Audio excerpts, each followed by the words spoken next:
நாட்டில் நல்லவங்க ஒருத்தர் 2 பேர் இருக்கிறதுனால தாங்க மழையே பெய்யுது அப்படின்னு சொல்கிறது உண்டு. நல்லார் ஒருவர் உளரேல் அவர் பொருட்டு எல்லாருக்கும் பெய்யும் மழை. சில சமயம் ரொம்ப பேர் திடீர்னு நல்லவங்களாகிடுவாங்க போல இருக்குது. அதனால தான் விடாமல் பேய் மழையாக கொட்டி தீர்த்துடுது. எல்லாரும் நல்லவங்களாகிட்டா உலகமே தாங்காது போல இருக்க. அப்பப்போ ஒருத்தர் 2 பேர் நல்லவங்களாகணும். அப்போ தான் சீராக மழை பெய்யும். மாதத்துக்கு 3 பேர் நல்லவங்களானா மாதம் மும்மாரி பொழியும். இதெல்லாம் வேடிக்கை பேச்சு. இப்போ இதெல்லாம் ஒரு பக்கம் இருக்கட்டும். இப்போ விஷயத்துக்கு வருவோம். ஒரு கும்பலில் நல்லவன் யார் அப்படிங்கிறத எப்படி கண்டுபிடிக்கிறது? இதுக்கு ஒரு வேடிக்கை கதை உண்டு. என்னுடைய நண்பர் ஒருத்தருக்கு அவங்க பாட்டியம்மா சொன்ன கதையாக அது. அது என்ன கதைன்னா, ஒரு ஊரில் ஒரு சமயம் பலமான மழை பெய்ய ஆரம்பிச்சுட்டு தான். இடி மின்னல் ரொம்ப கடுமையாக இருந்திருக்குது. ஆரம்பித்த மழை வர வர கடுமையாக ஆகிட்டு இருக்குதே தவிர நிற்கிற பாடாக தெரியல. ஊர் ஜனங்கள்லாம் பார்த்தாங்க. இதுக்கு மேலேயும் வீட்டு உள்ளே இருந்தால் ஆபத்துங்கிறத புரிஞ்சுக்கிட்டாங்க. ஏன்னா வீடெல்லாம் இடிஞ்சு விழுந்துருமோங்கிற பயம். உடனே எல்லாரும் புறப்பட்டு ஊருக்கு பொதுவாக இருந்த ஒரு மண்டபத்தில் போய் தங்கிக்கிட்டாங்க. மின்னல் கடுமையாக இருந்தது. இடி எந்த நேரத்துலையும் விழலாம்ங்கிற நிலைமை. எப்போ விழலாம்னு பார்த்துக்கிட்டு இருக்குது. அந்த மண்டபத்தில் இருந்த ஜனங்கள் மனசுக்குள்ளே ஒரு பயம். நம்ம கூட்டத்தில் யாராவது ஒரு கெட்டவன் பாவம் பண்ணவன் இருந்தால் கூட இடி இந்த மண்டபத்தில் விழுந்துரும். அது எல்லாருக்கும் ஆபத்து அப்படின்னு நினச்சாங்க. சரி, இதுக்கு என்ன பண்ணலாம் அப்படின்னு யோசனை பண்ணாங்க. அந்த கூட்டத்தில் ஒரு பெரியவர் இருந்தார். அவர் ஒரு யோசனை சொன்னார். இதோ பாருங்கள், அதுக்கு ஒரு வழி இருக்குது. அதோ எதிர்த்தாப்பில் கொஞ்சம் தூரத்தில் ஒரு உயரமாக மரம் ஒன்று இருக்குது பாருங்கள். பொதுவாக இடி சுலபமாக விழறது அது மாதிரி உயரமான மரத்தில் தான். நம்ம கூட்டத்தில் இருக்கிறவங்க எல்லாரும் ஒவ்வொருத்தராக போய் அந்த மரத்தை தொட்டுவிட்டு திரும்பி வந்துடணும். நம்மள பாவம் பண்ணவன் யாரோ அவன் அந்த மரத்தை தொடுற சமயத்தில் இடி விழுந்துடும். அவன் மட்டும் போயிடுவான். மண்டபத்தில் இருக்கிற நாமெல்லாம் பொழைச்சிக்கலாம் அப்படின்னு ஐடியா கொடுத்தார் அந்த பெரியவர். இது நல்ல யோசனையாக பட்டது. எல்லாரும் ஒத்துக்கிட்டாங்க. ஒவ்வொருத்தராக போய் அந்த மரத்தை தொட்டுவிட்டு திரும்பி வந்தாங்க. இடி எதுவும் விழலை. இன்னமும் பாவம் பண்ண ஆசாமி அதை போய் தொடலை போல இருக்கு அப்படின்னு நினச்சிக்கிட்டாங்க. ஒவ்வொருத்தராக போகிறாங்க. எல்லாரும் போய் தொட்டுவிட்டு வந்தாச்சு. இன்னும் ஒரே ஒரு ஆசாமி தான் பாக்கி. கடைசியாக இருந்த அந்த ஆள் பயந்துட்டான். இது வரைக்கும் இடி விழலைன்னா இப்போ என்ன அர்த்தம்? இப்போ நாம தான் பாக்கி, நாம தான் தப்பு பண்ண ஆள் போல இருக்கு அப்படின்னு நினச்சிட்டான். அதனால் துணிச்சலாக போய் தொடுறதுக்கு பயந்தான். தயங்கிக்கிட்டே இருந்தான். இருந்தாலும் மற்றவங்கள்லாம் சும்மா இருப்பாங்களா? கட்டாயப்படுத்தி கழுத்தை பிடிச்சி தள்ளாத குறையா அவனை தள்ளி விட்டாங்க. போய் தொட்டுட்டு வாடான்னு. அவன் நடுங்கிக்கிட்டே போய் அந்த மரத்தை தொட்டான். அதே வினாடி ஒரு பயங்கரமான மின்னல் இடி விழுந்துட்டுது. எங்கே விழுந்தது தெரியுமா? அந்த ஆள் மேலே இல்லை, மண்டபத்தில் விழுந்தது. மண்டபத்தில் இருந்தவங்க பூரா காலி. அந்த ஒரு ஆள் மட்டும் புழைச்சிக்கிட்டான். இந்த ஒரு ஆளை காப்பாற்றுறதுக்காக தான் இடி மண்டபத்தில் விழாமல் இருந்திருக்குது. இதுதான் கதை. அதனால் நல்லவங்க எப்படியும் தப்பிச்சுக்குவாங்க அப்படிங்கிறது ஒரு நீதி.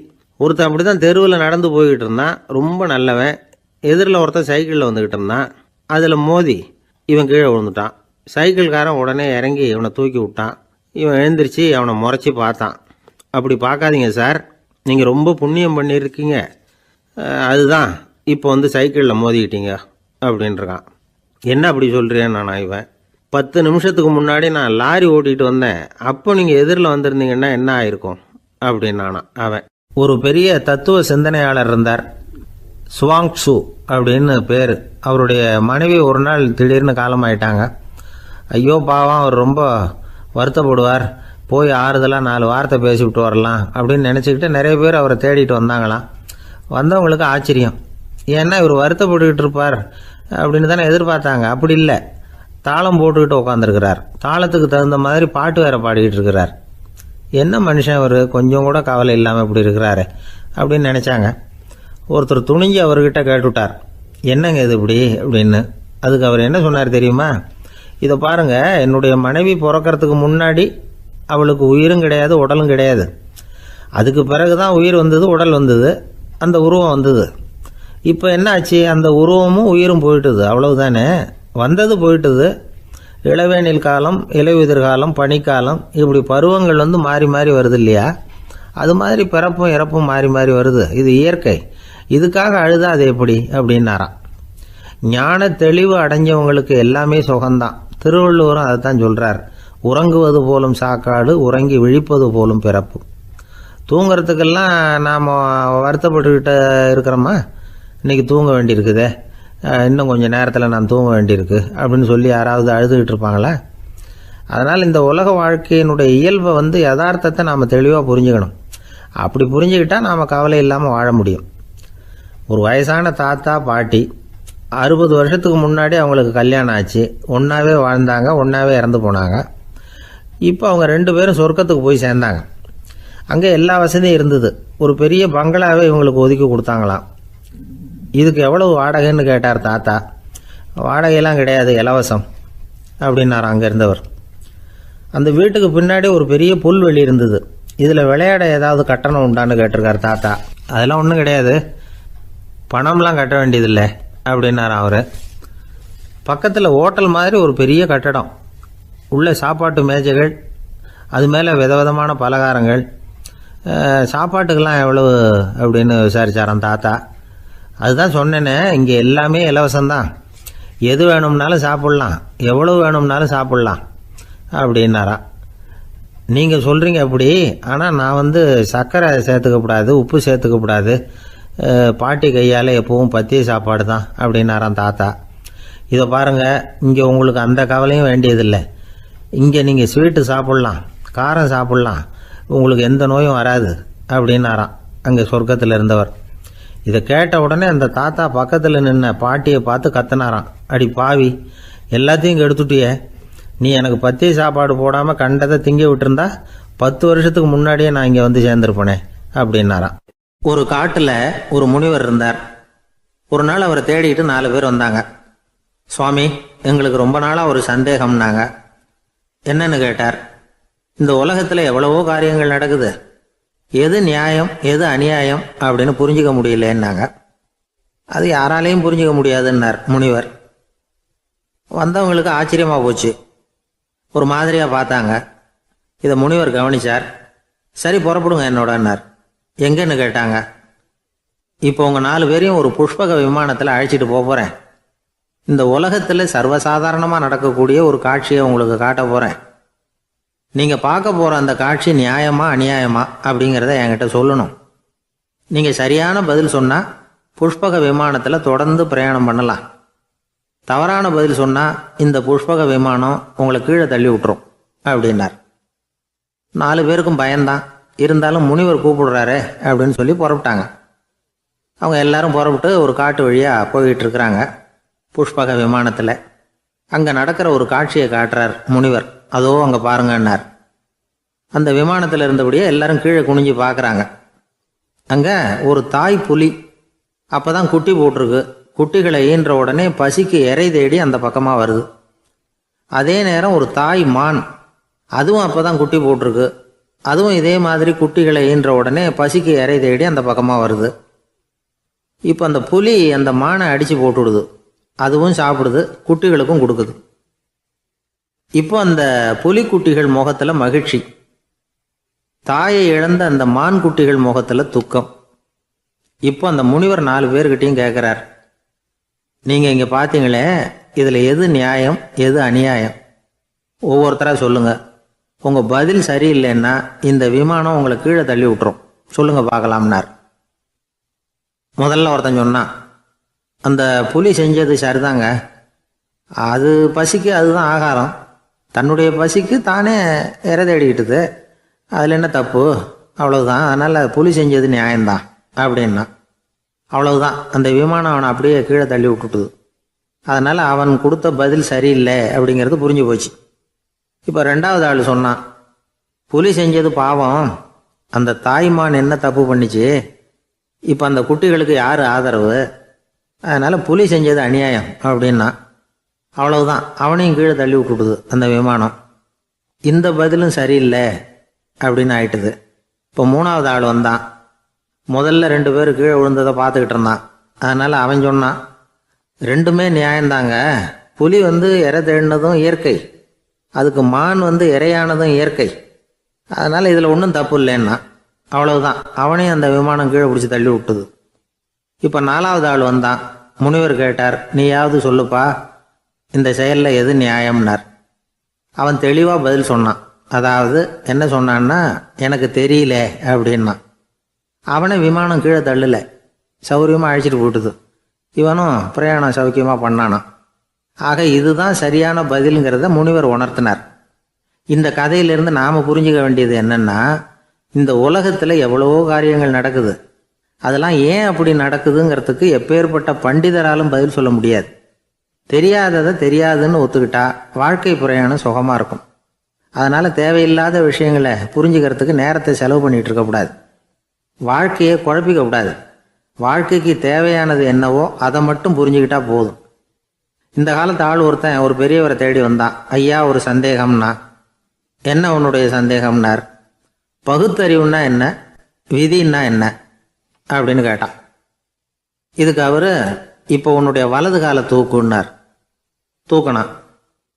சரி, இப்போ உன்னுடைய வலது காலை கீழே இறக்காம உன்னுடைய இடது காலையும் தூக்குன்னார். தூக்கினான். பொத்துன்னு கீழே விழுந்துட்டான். பெரியவர் சொன்னார், உன்னால் ஒரு காலை தூக்க முடிஞ்சுது, அதுதான் பகுத்தறிவு. 2 கால்களையும் ஒரே சமயத்தில் தூக்குனா அடிபடும், அப்படிங்கிறது தான் விதி அப்படின்னு விளக்கம் கொடுத்தார். இவன் தன்னுடைய விதியை நொந்துக்கிட்டே இடுப்பை பிடிச்சிக்கிட்டு அங்கேருந்து நடந்து போயிட்டானான். ஒரு ஊரில் ஒரு பெரியவர் இருந்தார். ஒரு நாள் அவரை தேடி ஒருத்தர் வந்தார். ஐயா, நான் கடவுளை பரிபூர்ணமாக நம்புகிறேன் அப்படின்னார். சரி, அந்த நம்பிக்கை உனக்கு எப்படி வந்ததுன்னு கேட்டார் இவர். அவர் சொல்ல ஆரம்பித்தார். ஐயா, எனக்கு கல்யாணம் ஆகி 10 வருஷம் ஆச்சு. ஆனாலும் குழந்தை பாக்கியம் இல்லை. அதுக்கு என்ன காரணமாக இருக்கும்னு நான் யோசனை பண்ணிகிட்டு இருந்தப்போ நண்பர் ஒருத்தர் ஒரு ஆலோசனை சொன்னார். உனக்கு மதப்பற்று இல்லை, எந்த கடவுளையுமே நம்ப மாட்டேங்கிற, அதுதான் காரணம். கடவுளை நம்பு, உனக்கு குழந்தை பாக்கியம் கிடைக்கும் அப்படின்னார். அவர் அப்படி சொன்னாரே தவிர எனக்கு சந்தேகம்தான். இருந்தாலும் அவர் சொன்னபடியும் நடந்து தான் பார்ப்போமே அப்படின்னு முடிவு பண்ணேன். கடவுளை நம்ப ஆரம்பித்தேன். அந்த வருஷமே அழகான ஆண் குழந்தை பிறந்தது. எல்லாம் இறைவன் அருள் அப்படின்னார். இவர் இப்படி சொன்னதை கேட்டதும் அந்த பெரியவர் சொன்னார், நீ சொல்கிறதெல்லாம் சரிதான். இருந்தாலும் இந்த காலத்தில் எந்த ஒரு காரியமாக இருந்தாலும் அதை சோதனை செஞ்சு பார்த்துட்டு தான் ஒரு முடிவுக்கு வந்து சேர முடியும். அறிவுபூர்வமான முடிவு அதுவாக தான் இருக்கும். அறிவியல் சோதனைகள் அப்படித்தான். ஒரு குறிப்பிட்ட விஷயத்தை பற்றி எத்தனை தடவை சோதனை பண்ணாலும் ஒரே முடிவு தான் கிடைக்கணும். அதுதான் சரியாக இருக்கும். அதனால் இப்போ மறுபடியும் ஒரு சோதனைன்னார். என்ன செய்யணும் அப்படின்னு கேட்டார் இவர். கடவுள்கிட்ட ஒரு பெண் குழந்தை வேணும்னு கேளு.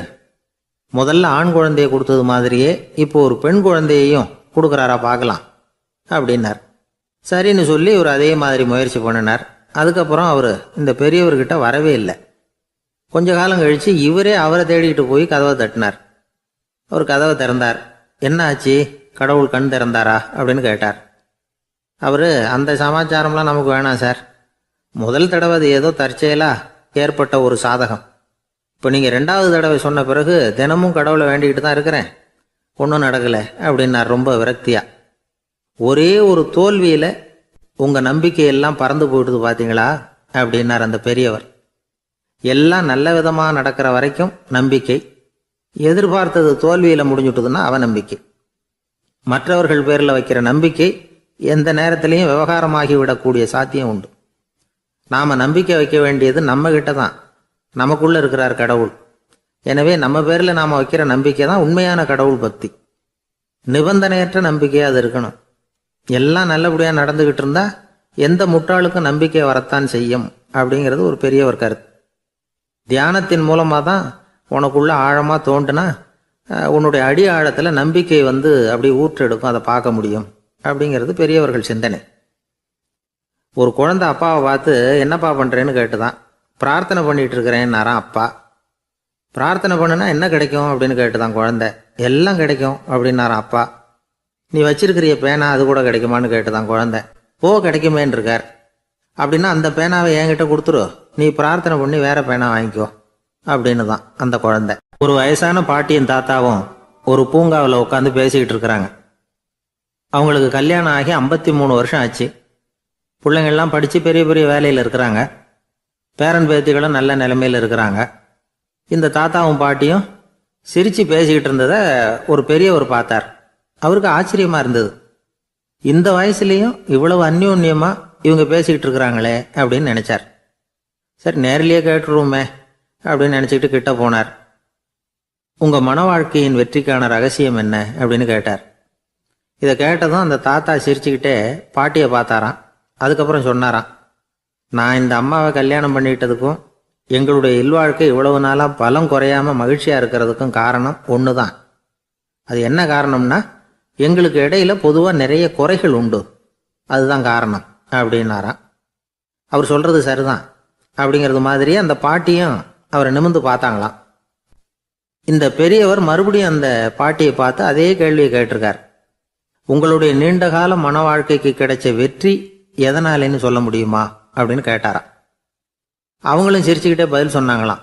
என்ன பதில் தெரியுமா? சில பேரை நாம குறிப்பிட்ட பண்புகளுக்காக நேசிக்கிறோம், வேற சிலரை நாம் அந்த பண்புகள் இல்லாத குறைகளுக்காகவே விரும்பி பழகிறோம் இல்லையா அப்படின்னு கேட்டுவிட்டு தலையை குனிஞ்சுக்கிட்டாங்களாம் அந்த பாட்டியம்மா. அவங்க அப்படி சொன்னதை கேட்டதும் இவருக்கு புதுசா ஞானம் பிறந்தது மாதிரி இருந்துதான். இதுதான் மனம் நிறைந்த மன வாழ்க்கை அப்படிங்கிறார் சுவாமி சின்மயானந்தர். பண்புகளை எப்படி நேசிக்க முடியுதோ அதே மாதிரி பண்புகள் இல்லாத குறைகளையும் நேசிக்க முடியும். மனசுதான் காரணம். ஒரு மேல்நாட்டு தம்பதி, அவங்களும் தாத்தா பாட்டி தான்.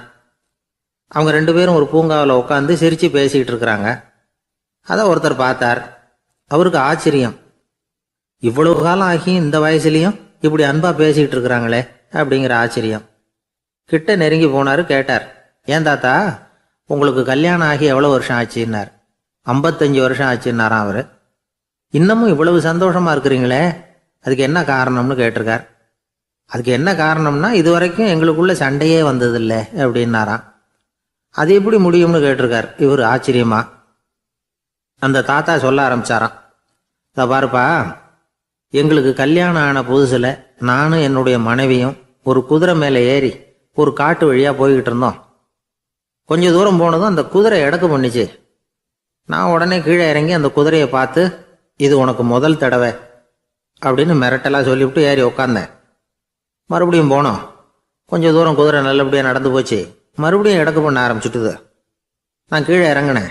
கையில் இருந்த சாட்டையால் ஓங்கி ஒரு அடி கொடுத்தேன். இது உனக்கு 2வது தடவை அப்படின்னு சொல்லிவிட்டு ஏறி உக்காந்தேன். மறுபடியும் குதிரை கொஞ்சம் தூரம் நல்ல விதமாக நடந்து போச்சு. அப்புறமும் எடக்கு பண்ண ஆரம்பிச்சுட்டுது. அந்த சமயத்தில் ஒரு ஆற்று பாலத்தை கடந்து போய்கிட்டு இருக்கிறோம். நான் கீழே இறங்கினேன். என்னுடைய மனைவியையும் கீழே இறங்க சொன்னேன். அந்த குதிரையை பிடிச்சி அப்படியே ஆற்றுல தள்ளி விட்டுட்டேன். தள்ளி விட்டுட்டு, இது உனக்கு கடைசி தடவை அப்படின்னு சொன்னேன். அதை பார்த்ததும் என் மனைவி பதறி போயிட்டாங்க. போய், ஐயோ பாவம், என்ன இப்படி பண்ணிவிட்டீங்க, உங்களுக்கு மனசில் கொஞ்சம் கூட இறக்கமே இல்லையா அப்படின்னாங்க.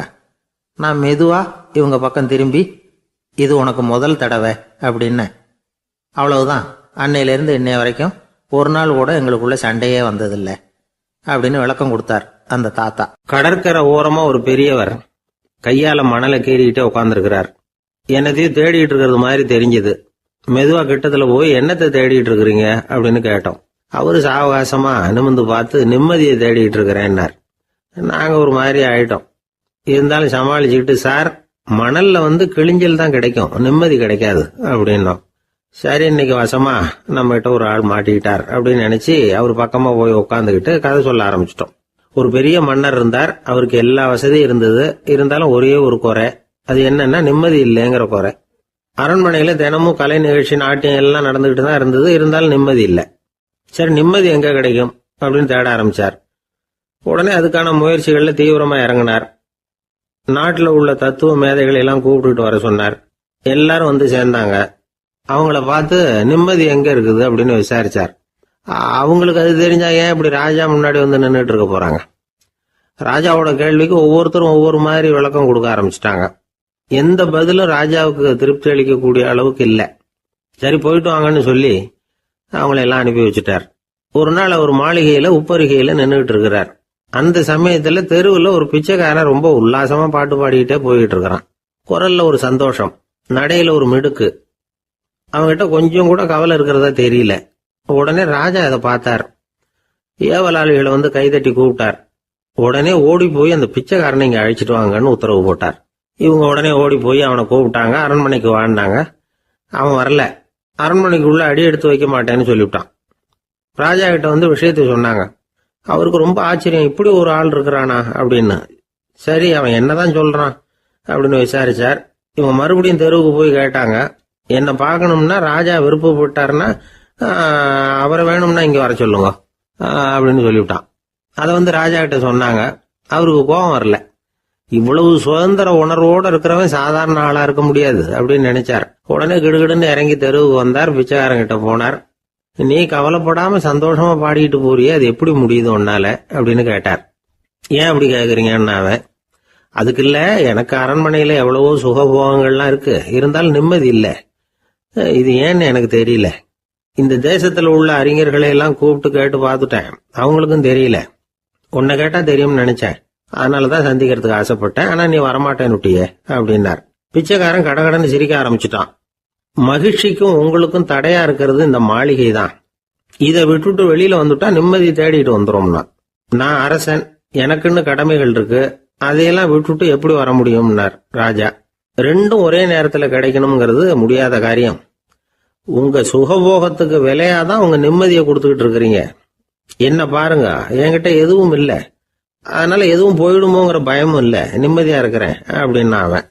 ராஜா உடனே சந்தோஷப்பட்டு தன்னுடைய மேலங்கியை எடுத்து அவனுக்கு பரிசா கொடுத்தாராம். அவன் சிரிச்சுக்கிட்டே அதை வாங்க மாட்டேன்னு விட்டானான். இதை நீங்க எனக்கு கொடுக்கறதுனால எந்த பயனும் இல்ல, அதே நேரத்துல அதை வாங்கிட்டேன்னா அடுத்த வினாடியிலிருந்து அதை எப்படி காப்பாத்துறதுங்கிற கவலை எனக்கு வந்து சேர்ந்துடும், அப்புறம் தூக்கம் வராது, நிம்மதி போயிடும் அப்படின்னானா. சொல்லிவிட்டு அவன் பாட்டுக்கு சந்தோஷமா பாடிட்டே போயிட்டான். நிம்மதி எங்க இருக்குங்கிறதையும் ராஜா தெரிஞ்சுக்கிட்டார். அந்த இடத்துக்கு தன்னால போக முடியாதுங்கிறதையும் அவர் புரிஞ்சுக்கிட்டார். இப்படி இந்த கதைய அந்த கடற்கரையில மணலை கீறிக்கிட்டே உட்கார்ந்துருந்தார அந்த பெரியவர்கிட்ட சொல்லி முடிச்சோம். அவர் முகத்துல ஒரு தெளிவு தெரிஞ்சது. எங்களை நிமிர்ந்து பார்த்தார். ரொம்ப நன்றிங்க, இப்ப எனக்கு தெரிஞ்சு போச்சு, நிம்மதி வேணும்னா அதுக்கு என்ன பண்ணணும்னு இப்ப நல்லா புரிஞ்சுக்கிட்டேன் அப்படின்னார். என்ன புரிஞ்சுக்கிட்டீங்கன்னு கேட்டோம். இனிமே இந்த பக்கம் வந்தா உங்க கண்ணுல படாத இடமா பார்த்து உட்காரணும்னு புரிஞ்சுக்கிட்டேன் அப்படின்னார். ஒரு ஊர்ல ஒரு ஆள் இருந்தான், தையல் கடை வச்சிருந்தான். அவங்கிட்ட ஒருத்தன் ஒரு சட்டை துணி எடுத்து கொடுத்து தைக்க சொல்லியிருந்தான். வர்ற சனிக்கிழமை வா, வந்து வாங்கிட்டு போ அப்படின்னு அவன் சொல்லியிருந்தான். அதே மாதிரி இவன் வந்தான். அவன் தச்சு வச்சிருந்த சட்டையை கொடுத்தான். இவன் வாங்கி அங்கேயே போட்டு பார்த்தான். கை நீளம் ஒண்ணுக்கு ஒண்ணு வித்தியாசமா இருந்தது. வலது கை இடது பக்கத்தை விட நீளம் குறைச்சலா இருந்தது. அவன் முணுமுணுக்க ஆரம்பிச்சுட்டான். என்ன இது இப்படி தைச்சுட்டியேன்னு. இதுக்கு அவன் சொன்னான், ஐயோ இதுக்காகவா சங்கடப்படுறீங்க, வலது கையை மட்டும் கொஞ்சம் உள்ள இழுத்தாப்புல வச்சுக்கிட்டீங்கன்னா சரியா போகுது, மற்றபடி அந்த சட்டையில உள்ள கலை அம்சத்தை கவனிங்க, எவ்வளவு அற்புதமா தச்சிருக்கேன் பாருங்க, ஒரு சின்ன குறைய இப்படி எல்லாம் பொருட்படுத்த வேண்டியதில்லை, நான் சொன்னது மாதிரி கையை கொஞ்சம் உள்ள இழுத்தது மாதிரி வச்சுக்கிட்டு நடந்து போங்க, ஜோரா இருக்கும் அப்படின்னா. அவனும் யோசிச்சு பார்த்தான். சரியான யோசனையா தான் தோணுச்சு. கொஞ்சம் முயற்சி பண்ணி வலது கையை கொஞ்சம் உள்ள இழுத்து சட்டை சரியா இருக்கிறது மாதிரி பண்ணிட்டான். இப்போ மறுபடியும் ஒரு பிரச்சனை.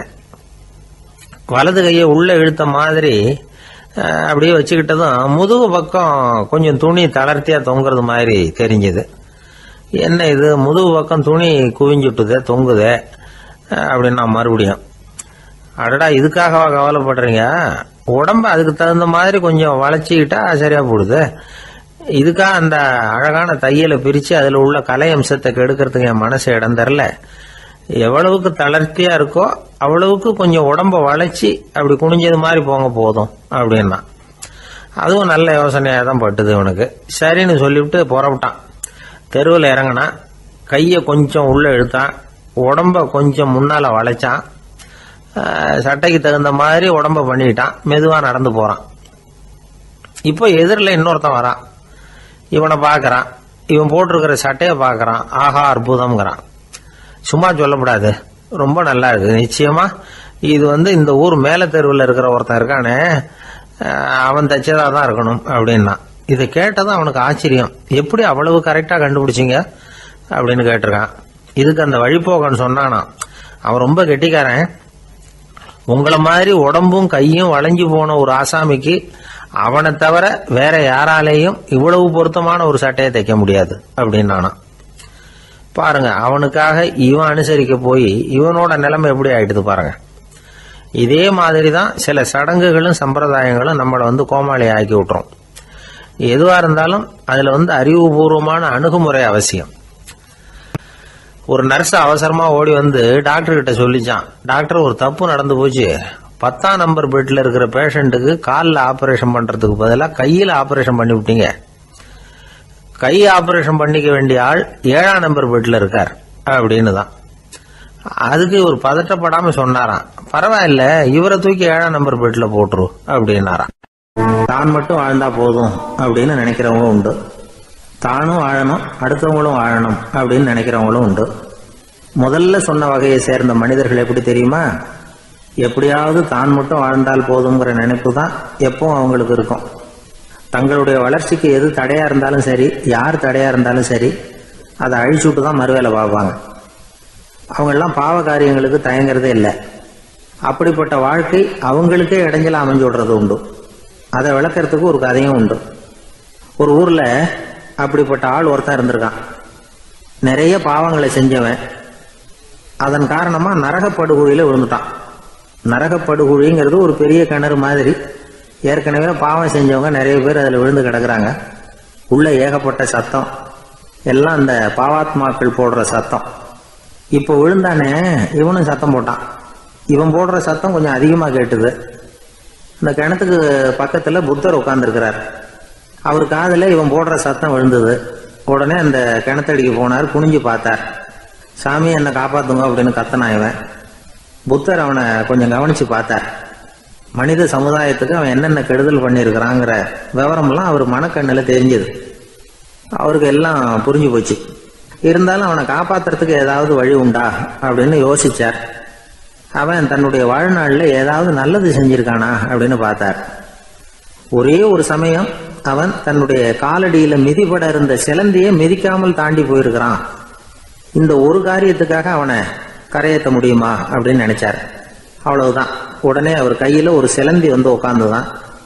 அதுகிட்ட இருந்து நூல் இழை வெளிவர ஆரம்பிச்சது. அந்த நூல் இழை கிணற்று ஆழம் வரைக்கும் அப்படியே நீண்டுகிட்டே போச்சான். புத்தர் பார்த்தார். இந்த நூலை பிடிச்சிக்கிட்டு மேலே ஏறி வா அப்படின்னார். என்னங்க சொல்றீங்க? இந்த சிலந்தி நூல் என்ன தாங்குமான்னு கத்தினான். எல்லாம் தாங்கும், அதை பிடிச்சிக்கிட்டு ஏறி வா அப்படின்னார். சந்தேகத்தோடவே அவன் அந்த நூல் இழைய பிடிச்சி இழுத்து பார்த்தா ரொம்ப வலுவா இருந்தது. அவனுக்கு ஆச்சரியம். அதை பிடிச்சிக்கிட்டே மெதுவாக மேலே ஏறி வர ஆரம்பிச்சிட்டான். பாதி தூரம் ஏறி வந்திருப்பான். அப்போ அவன் காலுக்கு கீழே ஏதோ சத்தம். என்னன்னு குனிஞ்சு பார்க்கறான். கீழே கிடந்தவங்க சில பேரும் அந்த நூலை பிடிச்சி மேலே வந்துக்கிட்டு இருக்கிறாங்க. இவனுக்கு கோபம் வந்துட்டுது. தன்னுடைய இடுப்புல வச்சிருந்த கத்தியை எடுத்து தன்னுடைய காலுக்கு கீழே நூல் இழையை அப்படியே வெட்டி விட்டுட்டான். இனிமே நாம மட்டும்தான் மேலே ஏறி வந்துடணும் அப்படின்னு நினைச்சுக்கிட்டான். ஆனா நடந்தது என்ன தெரியுமா? மொத்த நூல் இழையும் அப்படியே அருந்து கீழே விழுந்துட்டுது.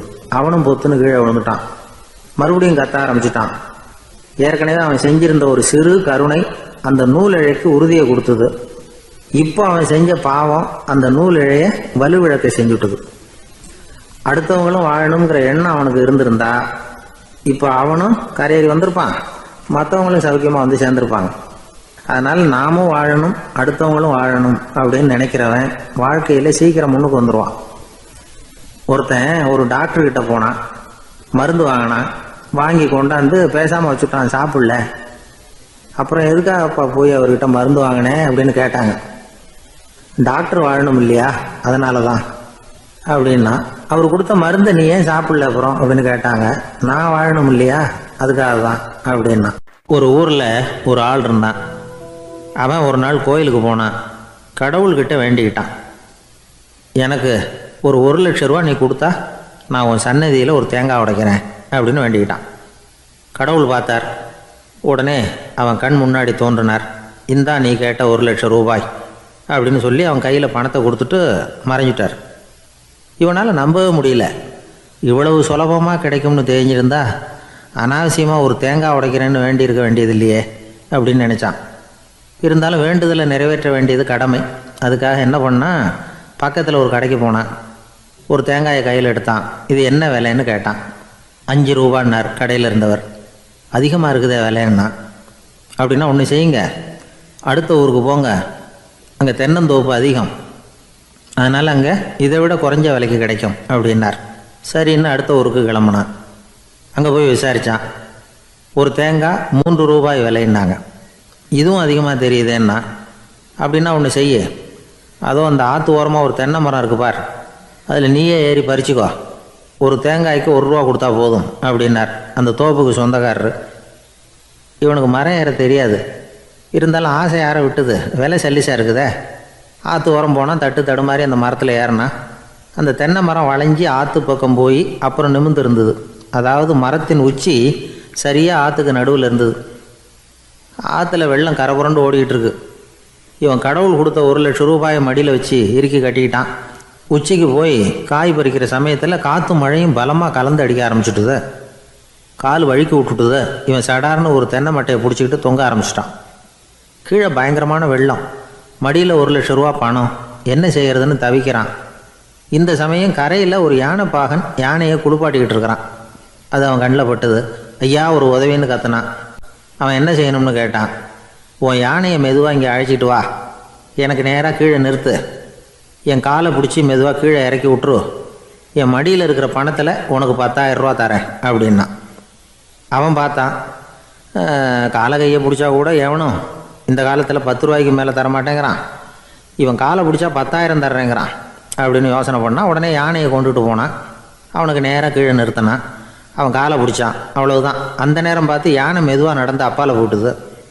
இப்போ யானை பாகன் அவன் காலை கெட்டியாக பிடிச்சிக்கிட்டு தொங்குறான். பரிதாபமாக மேலே பார்க்குறான். அவன் மட்டையை பிடிச்சிக்கிட்டு தொங்குறான். இப்போ யானை பாகன் சொல்கிறான், தம்பி மட்டையை விட்டுறாத, கெட்டியாக பிடிச்சிக்கோ, நான் உனக்கு 10,000 ரூபா தரேன், இதோ மடியில் தான் வச்சுருக்கேன்னா.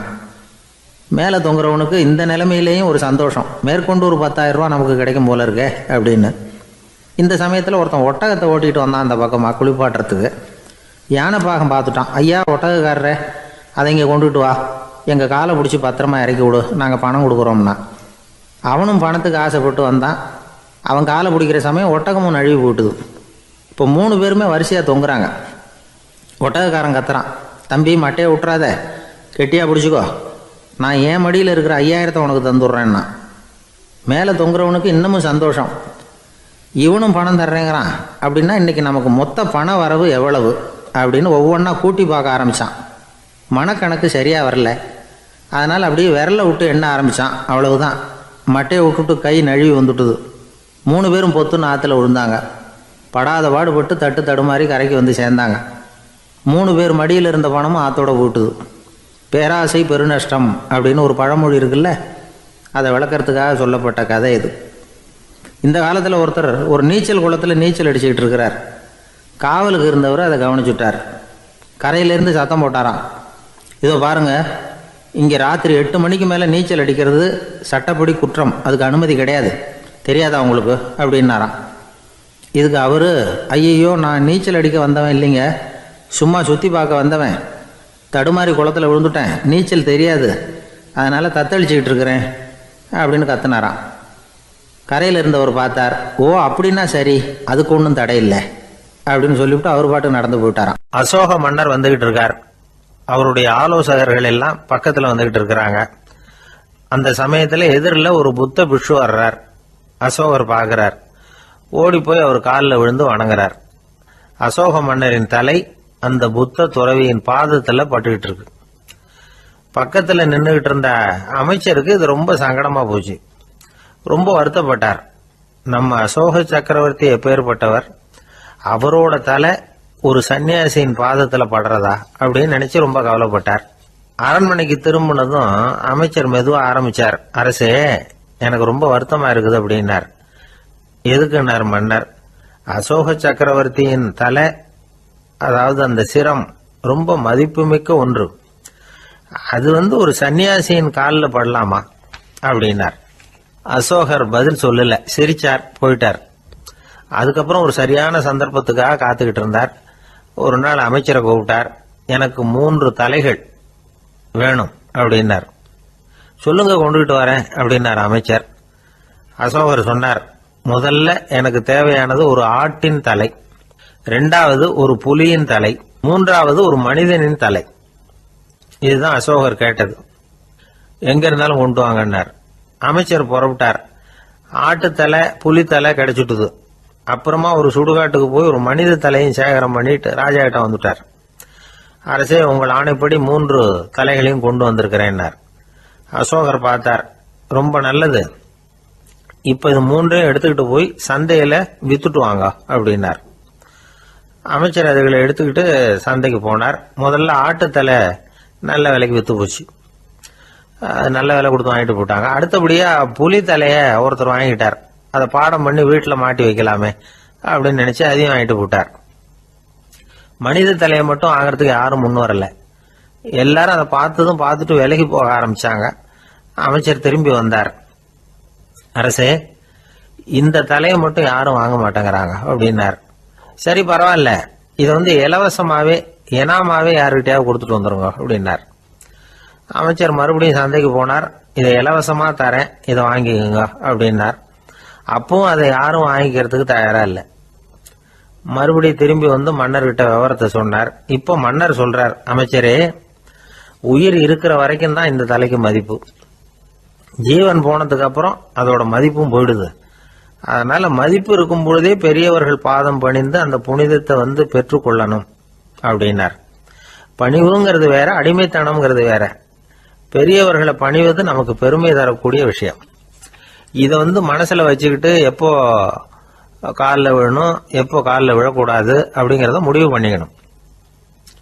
ஒரு சாதாரண ஆள் நடந்து வந்துகிட்டு இருந்தார்.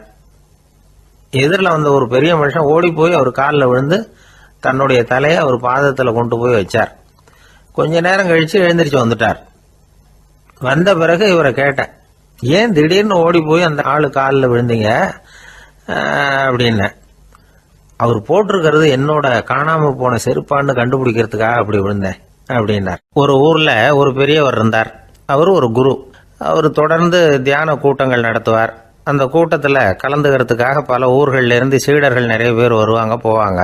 ஒரு நாள் அங்கே கூட்டம் நடந்துகிட்டு இருக்குது. அந்த சமயத்தில் சீடர்களில் ஒருத்தன் என்னத்தையே திருடி விட்டான். மற்ற சீடர்கள் அதை கவனிச்சுட்டாங்க. இவன் ஆப்பிட்டுக்கிட்டான். கூட்டம் முடிஞ்ச பிற்பாடு இவன் திருடின விஷயத்தை அந்த பெரியவர்கிட்ட போய் சொன்னாங்களாம். அவர் கவனத்துக்கு கொண்டுகிட்டு போனாங்க. ஆனால் அவர் இதை காதிலே போட்டுக்கல, கண்டுக்கவே இல்லை. போய் சொன்ன சீடர்களுக்கெல்லாம் ஏமாத்தமாக போயிட்டுது. என்ன இது, இவ்வளவு தூரம் நாம் கண்டுபிடிச்சி போய் சொல்கிறோம், அவரு கண்டுக்கவே மாட்டேங்கிறாரே அப்படின்னு ஒரு மாதிரி ஆயிட்டாங்க. இருந்தாலும் அதை பற்றி ஒன்றுமே சொல்லிக்கல, பேசாமல் இருந்துட்டாங்க. கொஞ்ச நாள் ஆச்சு. அதே ஆள் மறுபடியும் ஒரு திருட்டில் மாட்டிக்கிட்டான். சீடர்கள் மறுபடியும் அந்த குரு கிட்ட விஷயத்த சொன்னாங்க. அவர் அப்பவும் வழக்கம் போல் சும்மாவே இருந்துட்டார். இவர் இப்படி இருக்கிறத பார்த்ததும் அந்த சீடர்களுக்கு கோபம் வந்துட்டுது. உடனே அந்த சீடர்கள்லாம் ஒன்று கூடி பேசினாங்களாம். எல்லாருமா சேர்ந்து ஒரு விண்ணப்பம் தயார் பண்ணாங்க. அதை குருநாதர்கிட்ட கொண்டுட்டு போய் கொடுத்தாங்க. அந்த விண்ணப்பத்தில் இவங்க என்ன எழுதியிருக்கிறாங்க தெரியுமா? குருநாதர் அவர்களே, உடனே திருடனவன் மீது சட்ட நடவடிக்கை எடுக்கணும். நீங்கள் அப்படி அவனை இங்கே சேர்க்கக்கூடாது. நீங்கள் சேர்த்தீங்கன்னா நாங்கள் இங்கே இருக்கிறத பற்றி யோசிக்க ஆரம்பிச்சிருவோம். அவனை இந்த மடத்தை விட்டே துரத்தி பண்ணணும். நீங்கள் அவனை வெளியில் அனுப்புங்க, இல்லைன்னா நாங்கள் அத்தனை பேரும் வெளியில் போயிடுறோம். இப்படி தான் அந்த விண்ணப்பத்தில் எழுதியிருக்கிறாங்க. குரு அந்த விண்ணப்பத்தை வாங்கி படித்து பார்த்தார். அதுக்கப்புறம் அதை எழுதின அத்தனை பேரையும் கூப்பிட்டாரு. எல்லாரும் இப்படி வாங்கன்னாரு. வந்தாங்க. இப்படி என் எதிரில் உட்காருங்கன்னார். உட்காந்தாங்க. அப்புறம் சொன்னார், இதை பாருப்பா, நீங்கள் எல்லாரும் புத்திசாலிகள். உங்களுக்கு எது நல்லது எது கெட்டதுங்கிறது நல்லா தெரியும். நீங்கள் மேற்கொண்டு ஏதாவது படிக்கணும்னு நினச்சா வேறு எங்கே வேணும்னாலும் போகலாம். அதுக்கு நான் தடை சொல்ல மாட்டேன். ஆனால் உங்களால் குற்றம் சாட்டப்பட்ட அவன் இருக்கானே, அவன் எப்படின்னா அவனுக்கு எது நல்லது எது கெட்டதுங்கிறதெல்லாம் தெரியாது. அதனால தான் திருடுறான். நீங்கள் சொல்கிறது மாதிரி அவனை அடித்து துரத்தி விடுறோம்னு வச்சுக்கோங்க, அவனுக்கு எப்படி நல்லது கெட்டது தெரியும்? அவனுக்கு அதை யார் சொல்லி கொடுக்கறது? அதனால் இங்கேயே இருக்கட்டும், அதுதான் சரி. இதுக்காக நீங்கள் எல்லாரும் என்னை விட்டுட்டு போனாலும் சரி, அவனை நான் விரட்ட மாட்டேன் அப்படின்னு விட்டாரான். இவ்வளவையும் திருடனை அந்த சீடன் கேட்டுக்கிட்டே இருந்திருக்கான். அவன் கண்களில் கண்ணீர். அப்படியே எழுந்திரிச்சு வந்தான். குரு காலில் விழுந்தான். அவன் கண்ணீரில் அவனது தீமை கழுவப்பட்டது அப்படிம்பாங்க. அதாவது சீடர்களுக்கு அந்த குருவோட பெருமை அப்போ தான் புரிஞ்சுதான். ஒரு நல்ல ஆசிரியர் இருக்காருன்னு வச்சுங்க, நல்லா படிக்கிற பையனுக்கு தான் பாடம் சொல்லி கொடுப்பேன்னா அது என்ன பெரிய விஷயமா? மோசமாக படிக்கிறவனையும் மாற்றி காட்டுறேங்கிறது தான் பெருமை. இந்த காலத்து குரு ஒருத்தர் ஒரு ஆசிரமம் வச்சு நடத்திட்டு வந்தார். நிறைய பேர் தினம் வருவாங்க போவாங்க. ஒரு நாள் ஒருத்தன் வந்தான். அந்த குரு முன்னாடி போய் நின்னான். ஐயா, என்ன உங்கள் சீடனாக ஏற்றுக்கணும்னா. அந்த குரு நிமிர்ந்து பார்த்தார். உன்னுடைய நோக்கம் என்னன்னு கேட்டார். ஐயா, உங்ககிட்ட கொஞ்ச நாள் இருந்தேன்னா நல்ல பழக்க வழக்கங்களை கற்றுக்கலாம். அதுக்கப்புறம் வெளியில் போய் ஒரு நல்ல தொழில் தொடங்கி வாழ்க்கையில் முன்னுக்கு வரணுங்கிறது தான் என்னோட நோக்கம் அப்படின்னா. நீ சொல்கிறது சரி, ஆனால் உன்னால் இங்கே நல்ல பழக்க வழக்கங்களை கற்றுக்க முடியலேன்னு வச்சுக்கோ, அப்போ என்ன பண்ணுவேன் அப்படின்னு கேட்டார் அவர். அப்படி ஆச்சுன்னா என்ன, உங்களை மாதிரியே ஒரு ஆசிரமம் ஆரம்பித்து அதுக்கு குருவாக இருந்துட்டு போகிறேன் அப்படின்னு நானும். ஒருத்தன் வேகமாக ஓடி வந்தான். ஏப்பா அப்படி தலை தெறிக்க ஓடி வர்றேன்னு கேட்டேன். பின்னாடி துரத்திக்கிட்டு வருது சார் அப்படின்னா. ஏதாவது நாய் துரத்திக்கிட்டு வருது போல இருக்கு அப்படின்னு நினச்சி அவனுக்கு பின்னாடி பார்க்குறேன். கண்ணுக்கு எட்டின தூரம் வரைக்கும் எதுவுமே தெரியல.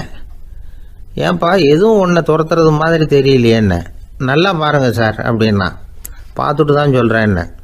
இதோ பாருங்கள் சார், இதுதான் என்னை துரத்துது அப்படின்னு அவன் காட்டுறான். அவன் சுட்டி காட்டின இடத்துல பார்த்தா அங்கே அவனுடைய நிழல் தான் தெரியுது. என்னப்பா சொல்கிற அப்படின்னு சொல்லி அவனை சந்தேகமாக பார்த்தேன். அதுக்கப்புறம் தான் அவன் விவரமாக பேசினான். சார், எனக்கு என் நிழலை கண்டா பிடிக்கிறதில்ல.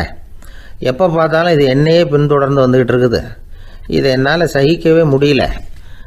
இதை என்கிட்டேருந்து பிரிக்கிறதுக்கு எவ்வளவோ முயற்சிகள்லாம் பண்ணி பார்த்துட்டேன், முடியலன்னா. அப்படி என்னென்ன முயற்சிகள் பண்ணினேன் அப்படின்னு கேட்டேன். அவன் என்னென்ன செஞ்சாங்கிறத விவரமாக சொன்னான். அவன் என்ன பண்ணியிருக்கிறான், ஒரு பெரிய குழியை தோண்டி அதில் தன்னுடைய நிழலை புதைச்சிருவோம் அப்படின்னு முடிவு பண்ணிட்டு மண்வெட்டி எடுத்துக்கிட்டு தோட்டத்து பக்கம் போயிருக்கான். ஆழமாக ஒரு குழியை தோண்டியிருக்கான். குனிஞ்சு பார்க்குறான். அந்த குழிக்குள்ளே தன்னுடைய நிழல் தெரியுது. ஆஹா, இதுதான் சமயம், நிழல் இப்போ குழிக்குள்ளே இருக்குது, மண்ணை போட்டு மூடி விடலாம் அப்படின்னு நினச்சிக்கிட்டு கொஞ்சம் மண்ணை அள்ளி போட்டான். பார்த்தா இப்போ அந்த நிழல் அந்த மண்ணுக்கு மேலே வந்து நிற்கிது. இது ஏதுடா வம்பா போச்சு அப்படின்னு அவசரமாக மண்ணை வாரி போட்டு மூடி பார்க்குறான். குழி பூராவும் மூடி விட்டு பார்க்குறான். மறுபடியும் நிழல் மேலே வந்து உட்காந்துக்கிட்டு இருக்குது. சரி, இதை குழியில் புதைக்க முடியாது அப்படின்னு முடிவு பண்ணிட்டு இதை இங்கேயே இப்படியே விட்டுட்டு ஒரே ஓட்டமாக ஓடி போடுவோம் அப்படின்னு நினச்சி எடுத்தான் ஓட்டம். அது காலை நேரம். இவன் மேற்க நோக்கி ஓடிக்கிட்டு இருக்கிறான். ஓடி ஓடி பார்க்குறான், நிழல் இவனை விட வேகமாக இவனுக்கு முன்னாடி ஓடிக்கிட்டு இருக்கு. சரி, திரும்பி ஓடி பார்ப்போம் அப்படின்னு நினச்சிக்கிட்டு அப்படியே சடார்னு திரும்பி ஓட ஆரம்பித்தான். பார்த்தான், அப்பாடா நிழலை காணலை. கொஞ்சம் தூரம் ஓடி ஒரு இடத்துல நின்று அப்படியே சாவகாசமாக திரும்பி பார்க்குறான். பின்னாடி நின்றுக்கிட்டு இருக்குது நிழல். இப்படி ஓடி வந்து தான் இங்கே நம்ம முன்னாடி நின்று தன்னுடைய அவஸ்தையை சொல்லிகிட்டு இருக்கிறான். இந்த நிழலை துரத்துறது அல்லது வெட்டி விடுறது, இதுக்கு ஏதாவது வழி இருக்கா சொல்லுங்கள் சார் அப்படிங்கிறான். நமக்கு ஒன்றும் புரியல. அந்த நேரம் பார்த்து ஒரு பெரியவர் வந்தார். அவர்கிட்ட யோசனை கேட்டோம், என்ன செய்யலாம்னு. அவர் சொன்னார், இந்த பாருப்பா, நீ அங்கேயும் எங்கேயும் ஓடாத, அப்படியே கீழே படுத்துக்கொண்டார். அது நல்ல உச்சி வேலை. அவன் அப்படியே கீழே படுத்துக்கிட்டான். இப்போ அப்படி இப்படின்னு திரும்பி பார்க்குறான், நிழலை காணலை. அவன் இப்போ தான் நிம்மதியாக இருந்தான். இப்போ அந்த பெரியவர் சொன்னார், எல்லா மனிதர்களுமே இப்படி தான் ஓடிட்டு இருக்கிறாங்க. நான் எனது அப்படிங்கிற ஆணவம் தான் அவங்கள துரத்திக்கிட்டு இருக்கு. அதை விட்டுட்டு ஓடணும்னு நினச்சாலும் அது முன்னாடி வந்து நிற்கிது. பரம்பொருளை நோக்கி ஓடுறப்போ இந்த ஆணவம் பின்னாடி வந்து விடுது. பரிபூர்ண சரணாகதிங்கிற நிலையில் அது முழுசுமாக மறைஞ்சு விடுது. தன்னை உணர்கிற வேலை அது. அந்த நேரம் மனிதனுக்கு விடுதலை உணர்வு ஏற்படுகிற நேரம் அது. அப்படிப்பட்ட சுதந்திர மனிதர்களாக எல்லாரும் மாறி போயிட்டாங்கன்னா இந்த உலகமே இன்பமயம் அப்படின்னு ஒரு விளக்கம் கொடுத்தார் பெரியவர். நம்மால் ஒருத்தர் வேகமாக ஓடி வந்துக்கிட்டு இருந்தான். ஏன்டா அப்படி ஓடி வர்ற அப்படின்னு கேட்டார் எதிரில் வந்தவர். ஆசை துரத்துது, அதுதான் ஓடி வர்றேன்னா. உனக்கு என்ன ஆசைன்னு கேட்டார். எனக்கு ஒன்றும் ஆசை இல்லைங்க, என்னை எப்படியாவது பிடிச்சுடணும்னு போலீஸ்காரங்களுக்கு ஆசை. அந்த ஆசை இப்போ என்னை துரத்தி பின்னாடி வந்துக்கிட்டு இருக்குது. அதுதான் தப்பிச்சு வந்துக்கிட்டு இருக்கிறேன். குறுக்க நிற்காதீங்க சார், வழியை விடுங்க அப்படின்னு சொல்லிவிட்டு வேகமாக ஓடி மறைஞ்சான். ஜப்பானில் உள்ள ஒரு புத்த விகாரை. அங்கே ஒரு வயசான பௌத்த குரு தங்கியிருக்கிறார். ஒரு நாள் ராத்திரி கடுமையான குளிர். அவரால் தாங்க முடியல. பார்த்தார், மரத்தில் செஞ்ச புத்த சிற்பங்கள் அங்கே நிறைய இருந்தது. அதில் ஒன்றை எடுத்து அதுக்கு தீ மூட்டி அந்த நெருப்பில் குளிர் காஞ்சிக்கிட்டு இருக்கிறார். மர சிற்பம் தீ வச்சதும் படபடன்னு வெடிக்க ஆரம்பிச்சுட்டுது. அந்த சத்தத்தை கேட்டதும் அந்த புத்த விகாரையின் குருக்கள் வெளியில் ஓடி வந்தார். இவர் ஆனந்தமாக குளிர் காஞ்சிக்கிட்டு இருக்கிறார். அவரால் பொறுத்துக்க முடியல. தெருவில் தெரிஞ்சுக்கிட்டு இருந்த அந்த பெரியவரை இங்கே தங்க அனுமதித்ததே அவர் தான். இவர் இப்படி பண்ணுறாருன்னு நினச்சிக்கிட்டே அவரை கோபமாக பார்த்தார். ஏன் இப்படி கோபமாக பார்க்குறீங்க, இப்படி வந்து உட்காருங்க அப்படிங்கிறாரு இவர். அவருக்கு இன்னமும் கோபம் வந்துட்டுது. எங்கள் கடவுளை எரிச்சுட்டீங்களே அப்படின்னு சத்தம் போட்டாராம். அப்படியா அப்படின்னு கேட்டுக்கிட்டே அந்த சாம்பலை கிளறினார் இவர். என்ன செய்கிறீங்கன்னு கேட்டிருக்காரு அவர். நான் எலும்புகளை தேடுறேன்னாராம். நீங்கள் ஒரு பைத்தியம், இது ஒரு மர சிற்பம், இதில் எலும்புகள் கிடையாது அப்படின்னாராம். அவருக்கு கோபம் வந்துட்டுது. உடனே வெளியில் போங்கன்னு கத்தியிருக்கார். வெளியில் தள்ளி கதவையும் சாத்தி விட்டாராம். மறுநாள் காலையில் கதவை திறந்து பார்த்தா அந்த வயசான பெரியவர் ஒரு மைல்கல் மேலே சில காட்டு பூக்களை வச்சு புத்தம் சரணம் கச்சாமின்னு சொல்லிக்கிட்டே இருக்கிறார். இவருக்கு சந்தேகமாக போட்டுது. கிட்ட போனார். என்ன செஞ்சுக்கிட்டு இருக்கீங்கன்னு கேட்டார். இது என்னுடைய காலை நேர பிரார்த்தனைனாராம். நிஜமாகவே நீங்கள் ஒரு பைத்தியமாக தான் இருக்கணும், ஏன்னா அது ஒரு மைல்கல் அப்படின்னாராம். இப்போ அந்த பெரியவர் சொன்னாராம், நீங்கள் ஒரு மரத்தை புத்தராக நினைக்கும் பொழுது நான் ஏன் ஒரு மைல்கல்ல புத்தராக நினைக்கக்கூடாது? நான் புத்தரை எரிக்கலாம், ஏன்னா அவரை நான் நேசிக்கிறேன். அந்த சிற்பம் மரத்தால் ஆனதுங்கிறது எனக்கு தெரியும். நான் ஒரு மைல்கல்ல தொழலாம், ஏன்னா அது எனது பூக்களை தாங்குது. நான் இந்த மைல்கல்லுக்குள்ளே மறைஞ்சிருக்கிற புத்தரை பார்க்குறேன். யாராவது ஒரு சிற்பி இதை சிலையாக்கினாதான் நீங்கள் புத்தரை பார்க்க முடியும். அன்னைக்கு ரொம்ப குளிராக இருந்தது. நான் எனக்குள்ளே இருக்கிற புத்தரையும் பாதுகாக்கணும். உள்ளே இருக்கிற புத்தரை காப்பாற்றுறதுக்காக வெளியில் உள்ள புத்தரை எரிக்கலாம், அதில் ஒன்றும் தப்பு இல்லை. அது அவருடைய போதனையிலேயே இருக்குது. உனக்குள் ஜோதியாக இரு அப்படிங்கிறது அவருடைய போதனை. என்னுடைய புத்தர் குளிரில் நடுங்கிட்டு இருந்தார். அந்த மர சிற்பங்கள் வெயில் மழையில் உணர்ச்சி இல்லாமல் இருந்தது, அதனால் அப்படி பண்ணினேன். ஆனால் நீங்கள் என்ன பண்ணீங்க? நான் ஒரு மர புத்தரை எரிச்சதுக்காக உயிருள்ள புத்தரை வெளியில் தள்ளி கதவை சாத்தினீங்க அப்படின்னாராம் அந்த பெரியவர். உண்மையான பக்திங்கிறது இதுதான். அதாவது உனக்குள் ஜோதியாக இரு அப்படின்னு புத்தர் சொன்னார் இல்லையா, அது மாதிரி தனக்குள் ஜோதியாக இருக்கிற இந்த காலத்து ஆசாமிகள் நிறைய பேர் உண்டு. எப்பவும் போதையிலேயே இருக்கிறவங்க. ஒரு நாள் நடு ராத்திரி ஒரு மது கடையில் ஒரு ஆள் அங்குள்ள சிப்பந்திகள் கிட்ட கேட்டுக்கிட்டு இருக்கிறான். மறுபடியும் இந்த கடை எப்போ திறப்பாங்கன்னு கேட்டானா. நாளைக்கு காலையில் 8 மணிக்கு திறப்பாங்க அப்படின்னு ஆனால் அங்கே இருந்த ஆள். அவன் திருப்பி திருப்பி அதையே கேட்டுக்கிட்டு இருக்கான். இவனுக்கு பதில் சொல்லி சொல்லி அழுத்து போச்சு. அதான் சொல்கிறேன் ஐயா, நாளைக்கு காலையில் வா அப்படின்னாங்களாம். அதுக்கு இவன், நான் வர்றதுக்காக கேட்கலையா, நேத்திக்கு வந்தவன் உள்ளேயே மாட்டிக்கிட்டேன், வெளியில் போகிறதுக்காக கேட்டேன் அப்படின்னு நானும். ஒரு ஏரி ஓரமாக 2 பசங்க நடந்து போய்கிட்டு இருக்கிறாங்க. அதில் ஒருத்தன் பணக்கார வீட்டு பையன், இன்னொருத்தன் ஏழை. இவங்க 2 பேரும் போய்கிட்டு இருக்கிறாங்க. வழியில் ஒரு இடத்துல ஒரு ஜோடி செருப்பு இவங்க கண்ணில் படுது. ஒரு விவசாயி அந்த செருப்பை அங்கே விட்டுட்டு பக்கத்தில் இருந்த ஏரியில் கை காலை கழுவிட்டு இருக்கிறார். உடனே அந்த பணக்கார பையனுக்கு ஒரு ஐடியா. அவன் சொன்னானா, டேய், இப்போ ஒரு வேடிக்கை செய்யலாம். அந்த செருப்பு 2ஐயும் தூக்கி எட்டத்தில் வீசி எரிஞ்சிருவோம். அந்த ஆள் பார்த்துட்டு செருப்பை தேடி அல்லாடுவான், அங்கேயும் இங்கேயும் ஓடுவான், திரு திருன்னு முழிப்பான். அதை பார்த்து நாம் ரசிக்கலாம், நல்ல தமாஷா இருக்கும் அப்படின்னு இருக்கான்.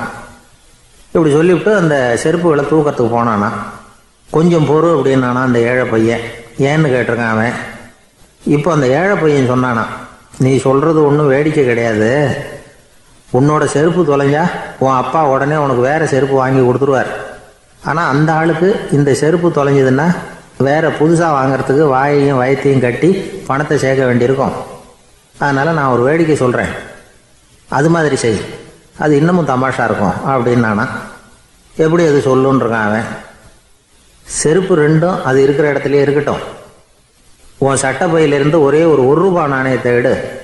அதை அந்த செருப்பு மேலே அதோட குதிகால் பகுதியில் வச்சுட்டு நாம் 2 பேரும் அந்த மரத்துக்கு பின்னாடி ஓடி போய் மறைஞ்சு நின்றுக்குவோம். அப்புறம் பாரு வேடிக்கையே அப்படின்னா. அதே மாதிரி ரூபா காசு செருப்பு மேலே வச்சுட்டு இவங்க 2 பேரும் மறைஞ்சு நின்றுக்கிட்டாங்க. கொஞ்ச நேரத்தில் அந்த விவசாயி வந்தார்.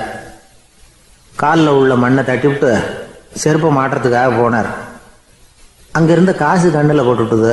அவருக்கு ஆச்சரியமாக போச்சு. அதை கையில் எடுத்து பார்க்குறார். 4 பக்கமும் திரும்பி திரும்பி பார்க்குறார், யார் இதை வச்சிருப்பான்னு. கடைசியில் ஆகாயத்தை பார்க்குறார். ஆண்டவா, இது உன்னோட கருணை தான். நீ தான் யாரோ புண்ணியவான் மனசில் தர்மம் பண்ணுற எண்ணத்தை உண்டாக்கி இருக்கிற.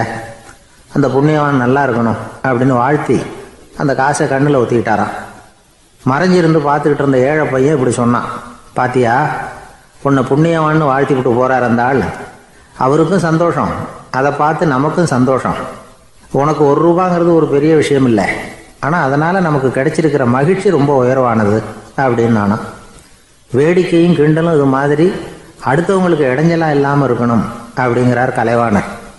ஆனால் பாருங்கள், அவருக்கே இடைஞ்சலாக வர்ற விஷயங்களை கூட அவர் வேடிக்கையாக தான் எடுத்துக்கிட்டாராம். ஒரு தடவை ஒருத்தர் கலைவாணர்கிட்ட வந்து, ஐயா என் குழந்தை செத்து போச்சு அப்படின்னு சொல்லி அழுதாராம். உடனே இவர் அவருக்கு 100 ரூபா பணத்தை கொடுத்து, இந்தாங்க அடக்கம் செய்யுங்க அப்படின்னு சொல்லி அனுப்பி வச்சாராம். 1 வருஷம் கழிச்சு மறுபடியும் அதே ஆள் வந்திருக்கார். இவர் மறந்துருப்பாருங்கிற நினைப்புல, அண்ணே என் குழந்தை இறந்து போச்சுண்ணே அப்படின்னாராம். இவர் மறுபடியும் 100 ரூபா கொடுத்து ஆறுதல் சொல்லி அனுப்பி வச்சாராம். 7-8 மாசம் கழிச்சு மறுபடியும் அதே ஆள் வந்திருக்கார். அவர் வாயை திறக்கிறதுக்கு முன்னாடியே இவர் 100 ரூபாய் அவர் கையில வச்சு, போன 2 தடவை தான் குழந்தை செத்து போச்சு, இந்த தடவையாவது அதை சாகாம காப்பாத்தி விடு அப்படின்னு சொல்லி அனுப்பி வச்சாராம். அதுக்கப்புறம் அந்த ஆள் வர்றதே இல்லையா. எனக்கு தெரிஞ்ச ஒருத்தர் இருக்கார். அவரு ஒரு பெரிய காவல்துறை அதிகாரி, ரொம்ப கண்டிப்பானவர். அவரை கண்டாவே எல்லாரும் பயப்படுவாங்க. அப்படிப்பட்டவர் வீட்டுக்கு போனா அப்படியே அடியோட மாறிடுவார். அங்க போய் பார்த்தீங்கன்னா குழந்தைகளோட குழந்தையா அவர் விளையாடிக்கிட்டு இருப்பார். அலுவலக சமயத்துல பார்த்தீங்கன்னா குதிரை முதுகுல அவர் உட்காந்துருப்பார். வீட்டுல பார்த்தீங்கன்னா அவர் முதுகுல குழந்தை உட்காந்துருக்கும். அவரு குதிரை மாதிரி போயிட்டு இருப்பார். இது எப்படிங்க முடியுது உங்களால அப்படின்னு கேட்டாங்க. அது ஒண்ணுமில்ல, இங்க வீட்டுக்கு வந்த உடனே என்னோட மனசை தனியா எடுத்து வச்சிருவேன் அப்படின்னார்.